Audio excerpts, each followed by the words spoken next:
Hello नमस्कार, कशा सर्वजण. तर मयंक आलाय माझ्यापाशी, त्याला दूध बिस्किट खायचं होतं, त्यामुळे नाहीतर तो कधी येत नसतो माझ्यापाशी लवकर.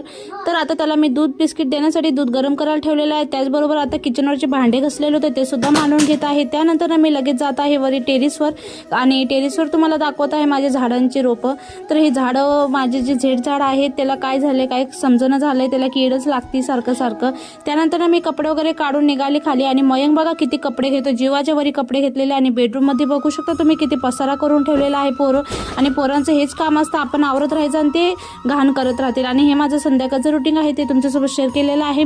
आणि तरी लोकांना काही प्रश्न पडतात की बाबा ह्यांना असतंच तरी काय काम, कसे काय व्हिडिओ बनवतात. तर बघू शकता आपण घरातले कामं करून व्हिडिओ करत असतो, आपण किती जास्त कामं करतो ते त्यांना कुठं माहिती असतं. तर चला आता मी झाडू वगैरे मारून घेतलेलं आहे. त्याचबरोबर आता मी हॉलमधलं पण बेडशीट वगैरे झटकून वगैरे लावून घेणार आहे. तर चला आजचा व्हिडिओ मी इथंच एंड करते. व्हिडिओला लाईक करायला विसरू